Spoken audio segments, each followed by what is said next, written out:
the Buddha taught suffering and the end of suffering. And suffering can often be thought of as pain.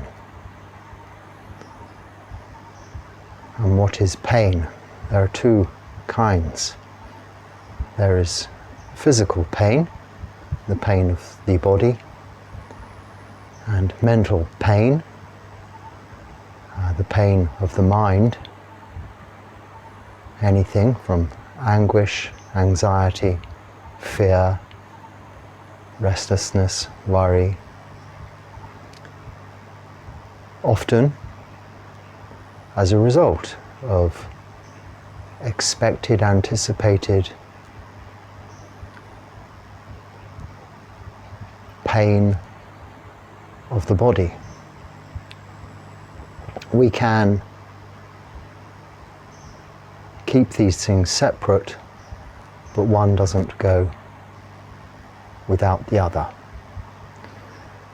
Where we have mental pain, anguish, anxiety, fear, there are always corresponding physical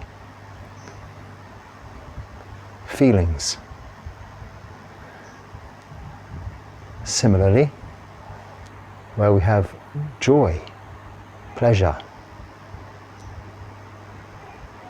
there are corresponding physical feelings. And I will come back to that later, because it's quite remarkable how close those feelings are, and how, by association, we distinguish the difference between the two. But with physical pain, there is always corresponding emotional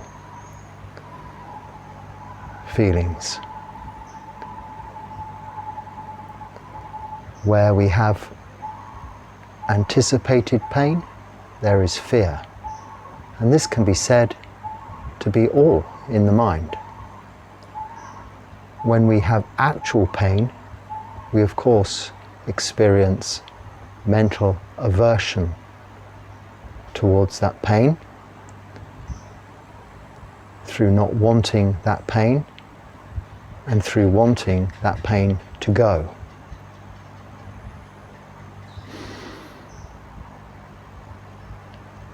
As you see, where we have pain, we then inflict a second level of suffering. If pain is suffering, then mental concern over the pain is the second tier, the second level of suffering that we inflict upon ourselves. And this is how we go about understanding not how to get rid of pain, but how we can make pain least affect us adversely. Now, firstly, we must always, with any pain from mild discomfort to excruciating agony, check these things out, get them looked at, take medical advice, see a doctor. If there is medicine to help with this pain, to help with the underlying condition that is causing the pain, the advice of the professional medical doctor must be adhered to, must be respected. Whoa.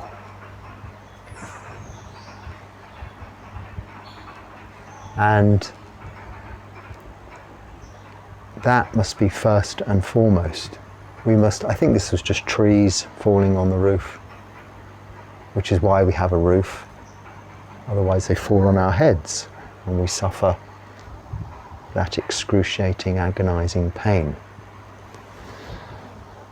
I could go around worrying about such things before they even happen. And that would be inflicting double pain, wouldn't it? And there's an example. But firstly, just yes, always take the doctor's advice and the medicine you're given, because there's nothing wrong with alleviating suffering where it can be alleviated, fixed, repaired. Our bodies can be mended. There's enough suffering for all beings in life not to inflict upon ourselves any more than we have to endure. And we will have to endure suffering in these lives. So suffering, pain of both kinds, mental and physical, are part of the human condition. A human being, all beings, suffer. But in terms of the human being, a complex being, both mentally and physically, there is always a little more to go wrong. Like a complex machine, a little more to go wrong. A car with more gadgets, a little more to go wrong. So we expect, as a result of the human condition, to experience suffering. We are born into suffering, to age, get sick, and die. Now, if we have the opportunity to build a practice along the lines of the Noble Eightfold Path of Sila, moral virtue, Samadhi, meditation, and Panya, developing wisdom, we are building foundations and doing all of the groundwork and getting everything in place and ready to cope with all of the vicissitudes of life and what will come before us in the future. We're not worrying about things that will happen in the future or trying to predict. We can be sure we'll age, we'll get sick, or we'll die. Even if this all happens very quickly, inevitably before our last breath, there will be suffering.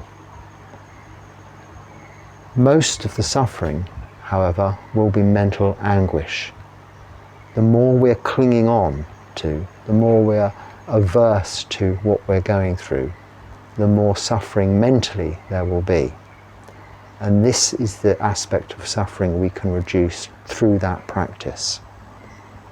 Especially in terms of meditation, by us knowing through awareness, through seeing clearly, all physical and mental experiences as they happen, arise and pass away, and getting to know through wisdom the nature of all things, impermanent, unsatisfactoriness, and out of our control. We're able to deal with these things more readily, with acceptance, and therefore have less suffering. Able to solely know and understand the physical side of pain without the additional pain of mental anxiety, fear, anguish. Mostly our mental pain is as a result of unpredictability of the pain we have, in that we're associating this pain as painful through past memories and predicting through our imagination that it will last into the future. When this is not the case, we only have pain now. We cannot experience pain we've had in the past. We cannot listen to things from the past or see things in the past any more than we can those things into the future. We can have recordings, we can have pictures, but these we're experiencing as phenomena now, in the present moment. And this is the same with the experience of pain, both physical and mental. And this is the wisdom we're developing through this Buddhist practice of the Noble Eightfold Path. If we haven't had this opportunity to practice throughout our lives and develop stages of absorption in meditation, which is known as samadhi, deep states of absorption, mental absorption and focus on one meditation object, to the extent whereby all bodily feelings disappear and you are left with just mental phenomena, and eventually even that will disappear, where you will be just pure conscious awareness in spaciousness, experiencing what is timeless and boundaryless, locationless awareness. You will experience such relief in that condition, in that mind state from the human condition, that it will not be forgotten and it can be returned to. Now, of course, if you have developed this ability through a practice of meditation, then even before pain comes along, or when you have pain, you can develop these stages of samadhi in your practice, return to them, and be free from that pain. So you'll hear stories of forest masters, monks, and you'll see videos of people who can endure huge amounts of pain, have all their teeth removed with no injections of anesthetic or anything like that, have operations without being put to sleep, and this kind of thing. This is because they're able to develop, they have developed, and they're able to go into samadhi. So they're not experiencing the physical side of their bodies whilst they undergo this treatment. But unless you've attained to that level of samadhi through practice of meditation, then this is going to be of no help to you. Because even those people who can endure such ordeals would not recommend anybody suffers any more than needs be, as they are not suffering any more than needs be, because they're not aware of the pain or the suffering. They're in samadhi, in a state of peace, serenity, tranquility, equanimity, and calm. So assuming we're not at a level of that, with that ability, one has to deal with the run-of-the-mill, everyday life incidences of pain. And there is no time when we are not suffering. You may be sitting comfortably now, but some part of you, however small, may be just experiencing a little discomfort. Or indeed, it may be you have a serious pain. You may be experiencing excruciating pain. You could be in agony, in which case it's very hard to think of anything else other than this pain. And when will it be over? How long will this last? I cannot bear it a minute more.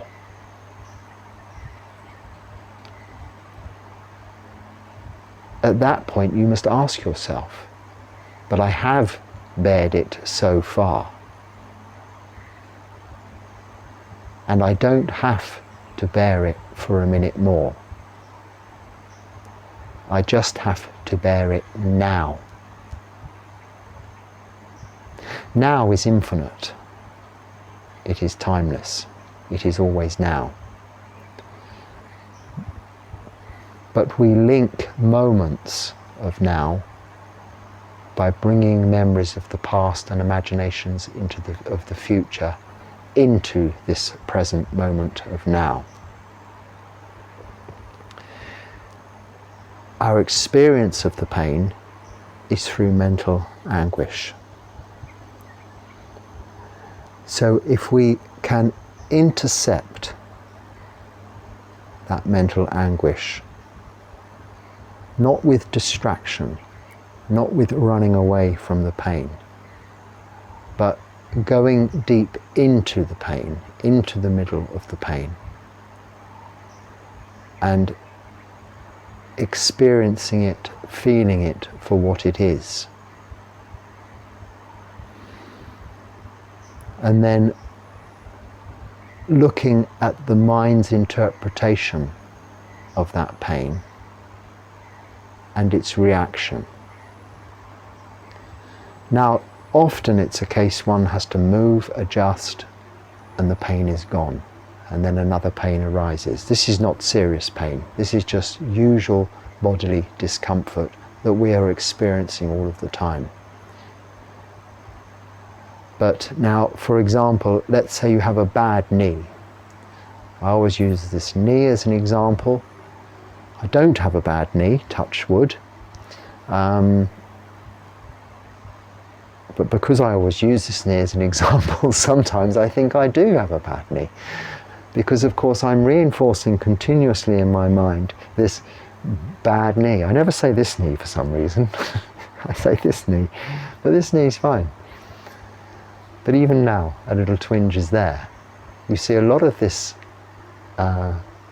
anguish is creating a physical response.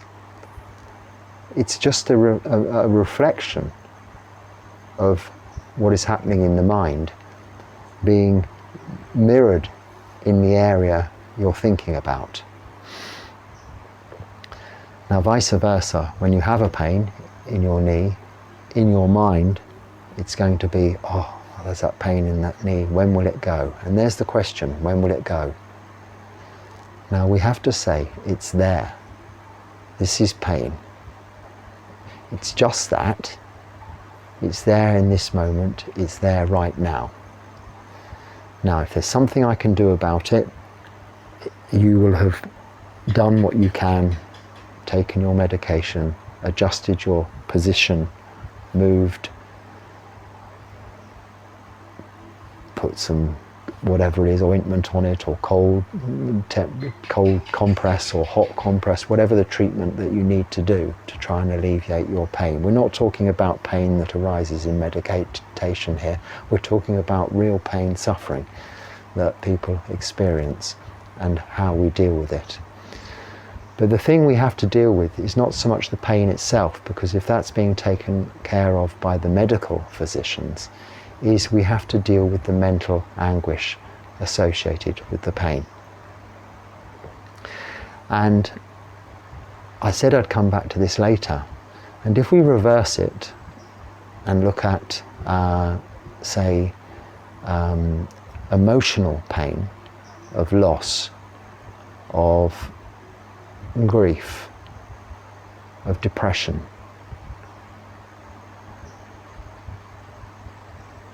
let's use another example of fear. It's simpler, right? So we have an emotional pain of fear, because if you're really scared, if you have fear, it is suffering, it is pain, it is mental pain that you are going through. Now this has its corresponding physical feelings that you can bring your awareness, bring your attention to. You will notice there will be a tightening in the chest and an increased rate of breath, as well as heart rate, of course. But physically, there will be this feeling of in the abdomen of tightness or even hollowness that can be associated with anxiety. And when you're associating this with fear, and this dampness of the palms and tingling of the spine and stiffening of the neck and tensing of the facial muscles. When you're experiencing this, you're experiencing the physical effects of emotional pain, fear. Now let's say you're excited to see someone you love very much that you haven't seen for a long time, or you're excited because it's your birthday, or it's Christmas Day, or it's a special festival, or you're just going on holiday, or a new car or parcel is about to be delivered, and you're experiencing this this mental joy, exhilaration and excitement about what is about to happen, what you're anticipating. And you look at what's happening in the body. It's the same. This tightness around the abdomen, dampness of the palms, tingling of the spine, a stiffness of the neck and a tensing of the facial muscles. There's nothing different. Now, if we reverse that and take pain and look at how our mind reacts, it reacts with aversion. And aversion, as we know, is doubling the pain. It's causing us to tighten, to go rigid, to resist pain. Like this. I shouldn't have done that. I think I've given myself cramp. No, it's okay. Pain. You've often heard stories of people falling off not a high place, and really causing some damage, breaking their neck or something like that, and being paralyzed or dying.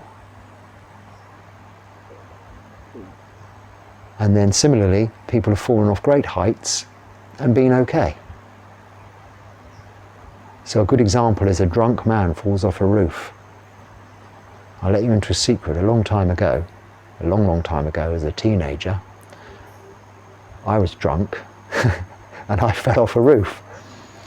It was a it was a very high building in the middle of a town, and I was on top of the roof and I fell down.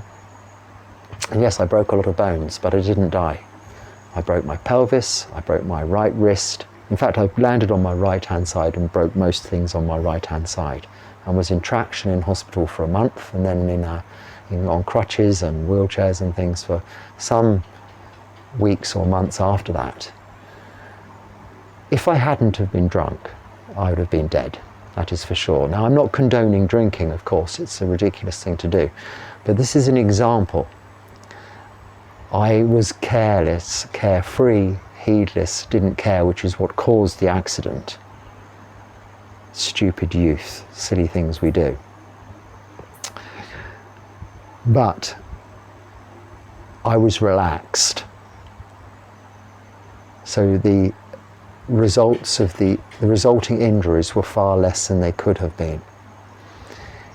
If I'd been stressed, sober, working up on this roof, for instance, and then fallen off and really been aware of what was happening and hit the ground, I would have tensed up. Anyone would tense up, and this is where you break more bones. You learn in martial arts how to fall, and you're never taught to tense up when you fall. You're tense to go with the energy of the direction you're falling in and roll with the flow of how you're falling.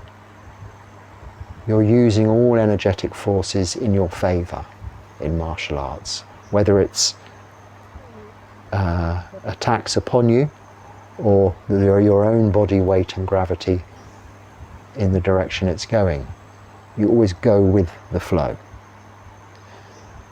So our mental reaction to physical pain is the opposite to what it needs to be.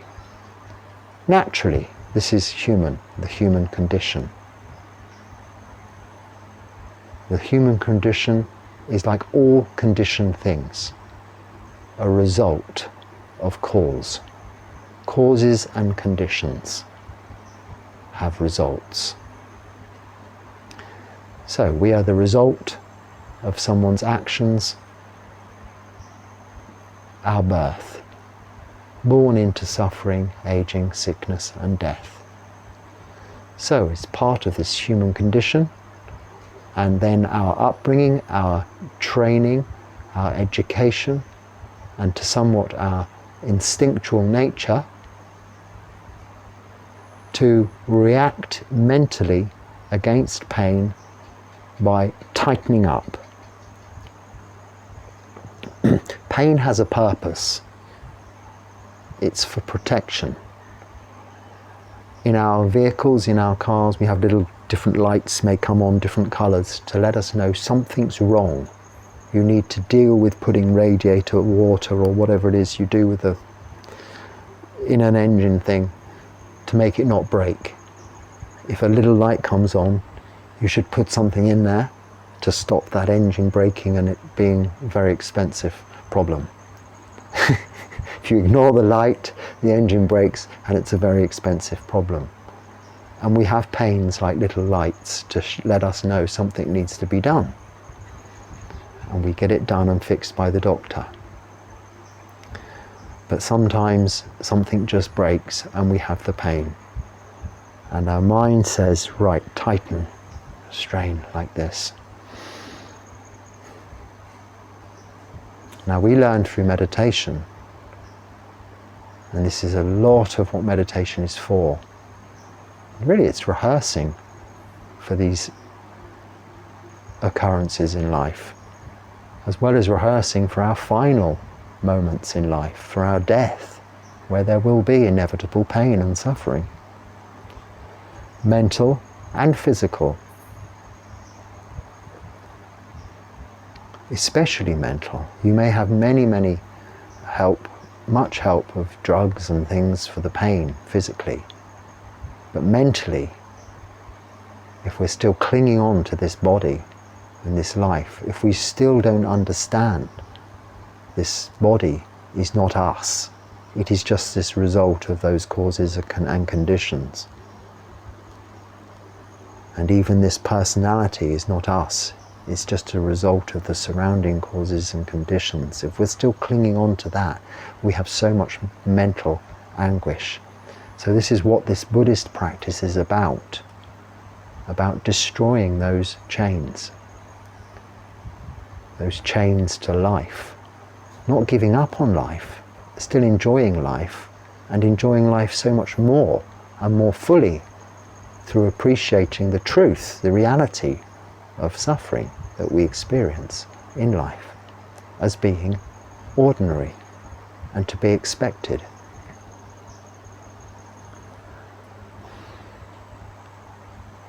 So we learn to become accustomed to suffering,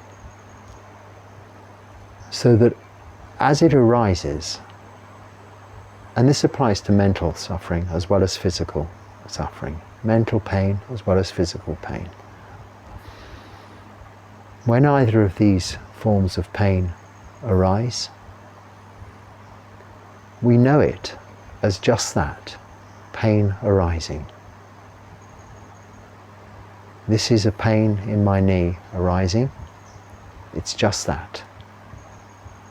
I'm experiencing it now. And breathe in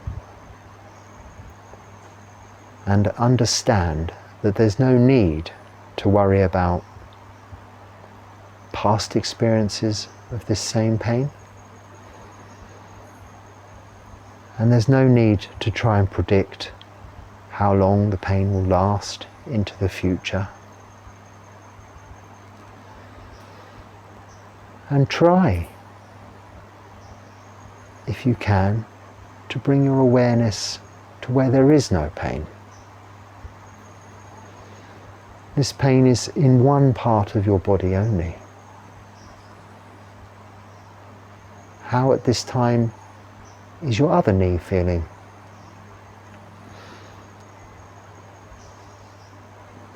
There is no pain.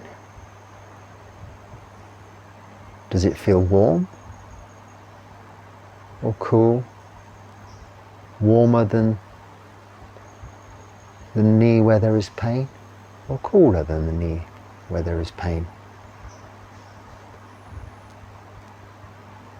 Not by touch, just in your mind. Can you really see in your mind, in the knee which has no pain, can you really bring your awareness into that knee and be aware of its structure? It's difficult, isn't it? Your mind keeps going back to the knee that has the pain. But by doing this exercise, you're training your mind slightly away, you're adjusting your thought process slightly away from the reactive nature of aversion towards the pain in your knee, which simply just adds another tier, another level, another layer of suffering on top of the physical suffering immediately.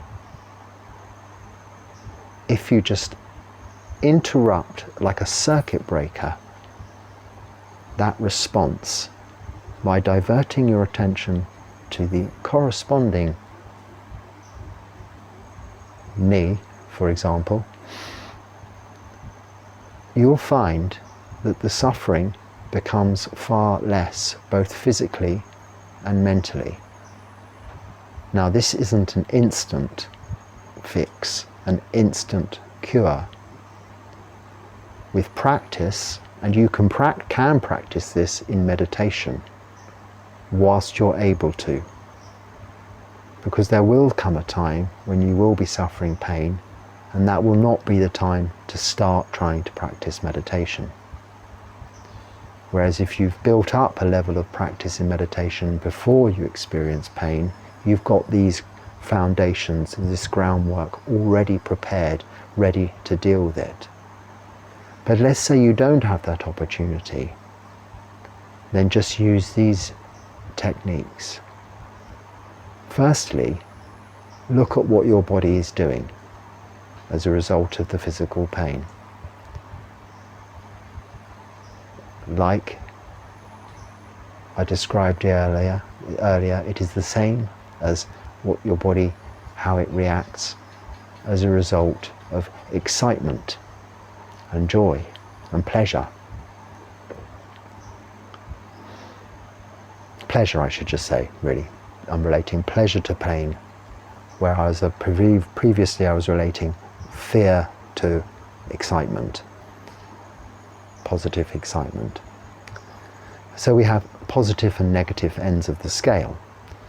The physiological feelings, responses, are pretty similar, pretty much the same for all. So bring your awareness when you experience pain to the abdomen, how it's feeling, and that tensing in the neck and the shoulders, and the tensing of the facial muscles. And relax your face, relax your shoulders and your neck. Loosen your hands if they're gripping like this, or gripping onto something, or holding. Relax your hands. Just pop them down like that, or one on top of each other, or just on the chair. Open like this, not like this. Pain gives us a fight or flight reaction through aversion, and often we're tensing up ready to fight. We can't fight ourselves, the pain is within ourselves, so relax. We can't run away from it, it'll come with us, so relax. And rather than allowing the mind to become rigid and stiff and brittle and experience this double additional tier, level, layer of suffering and pain, allow it to soften through breathing in, observing the breath, relaxing your face, letting your hands just cool like this. Maybe closing your eyes, allowing the pain to just be what it is, just that. It's pain. You've experienced pain of all kinds before. It will pass. But for now, it's here. And already by now, you've experienced it for some moments. And your experience of it, as you begin to allow your mind to just settle and become calm, will be less affecting than if you're tensing up. So like someone falling off the roof, when they're relaxed and they break less because they're soft when they land.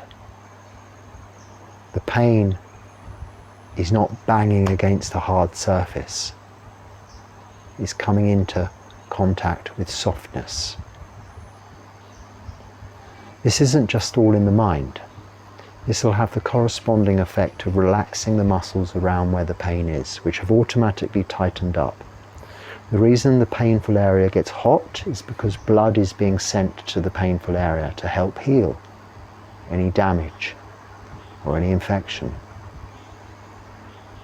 And that needs to continue. But that can continue and more effectively when you relax. You know, often they have something in medical conditions where someone is in a very bad way of an induced coma. They make someone remain or go into a coma, and they keep them in that coma to allow their body to heal. Because it's by far the most effective way for the body to heal when it is relaxed. Now you can't do that extreme measure, but you can relax. And if you can't relax the afflicted area, just relax your face. If the pain is in your face, concentrate on your hands. Yes, but usually the pain is going to be somewhere else in the body, even if the pain is in your face. How is it feeling right now? Say you have toothache, terrible toothache, in your right, what are these teeth at the back called? Upper molar, giving you excruciating agony. Bring your awareness to whatever this is called at the back of your left ear. Bring your full attention, relax your face and bring your full attention to the back of your left ear. Now, until COVID came along, none of us really ever felt the back of our ears. Until they introduced these little elastic bands to go round our ears, which when we weren't used to those masks, created this rubbing. I was fortunately in a country throughout most of that pandemic where, well, there really were no masks. So whether they were compulsory or not, in the parts where I was staying, it didn't matter, there weren't any. But when I did have to wear them on occasions in cities, these things rubbed the back of my ears, and I thought, well, we don't really ever notice that part of our body, the back of our ears, just there. And I thought, you know, this is a very good place to bring one's awareness to in meditation, a very neutral place. It's sensitive, there are feelings. Those rubber bands on the masks did give you some irritation.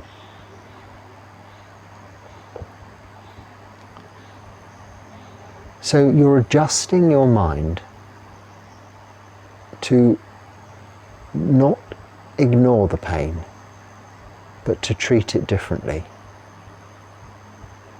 Not to have to like the pain, of course you can't do that, but not to hate the pain. Not to allow aversion, hatred, which is suffering, to increase the overall effect of the condition you're experiencing, but to soften the effect through making what you have left in your body relaxed, and what you have in terms of mind states be open to knowing that this pain is just that in this present moment, now. Nothing is permanent. If it lasts, you will adapt, get used to it. So the level of suffering will also reduce. But the level of suffering is in your mind. Of course, it is physical, real pain too. I'm not saying, oh, it's all in your mind. No. But when we adjust, change that reaction in our mind to a less reactive state of just knowing rather than reacting, knowing it is just that rather than, oh no, not that again, and either running away or trying to fight it, softening, then it will not break us. You see, they build these huge tower blocks in cities, and they're not totally rigid. They have to make them slightly flexible, like this, because of earth movements, wind, all of this. If everything's totally rigid, it's going to break, as you will. So you have to build firm foundations of mindfulness and awareness, yes, but they're also flexible, like very strong springs or very strong rubber, so that they can, like a tree, move with the wind and not snap, like this tree above me.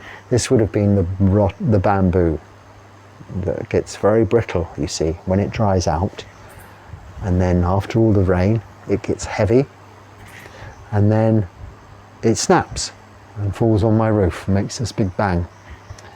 And these big, you can't see them now, but they're, I don't know how many meters long they are, 10 meters, 20 meters of diameter like this. They're very heavy and they can just fall down. You usually get some warning because they fall from the base, so they're going like that. But if you went around worrying about that all the time, you'd be tense, and if something did fall on your head, it would hurt twice as much. So you don't worry about such events. It's just that, if it happens, it happens. And then you're more mindful and aware of your surroundings and more careful. This is mindfulness. So I think I might have to continue this subject in more detail in another talk, because I'm sure time is running out. I have got, as usual, no clock, but it is getting dark and it was light when I started. So that means it's got to be more than 40 minutes now. I hope that's useful, and if it is, use it and practice this whilst you don't have pain, whilst you're not suffering. There is always some little irritant in our body, some mild discomfort that you can practice this on. So next time you have an itch, don't scratch it. Observe it and notice how you're tensing. And just untense.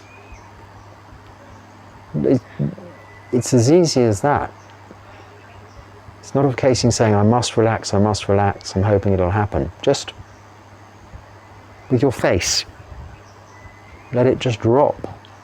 Let your teeth part. Your teeth, when you're in pain, your eyes are like this. Just breathe in through your nose and relax all your facial muscles. In fact, if you relax your face, you can reduce so much discomfort in your entire body. When you relax your face, your whole body has to relax also.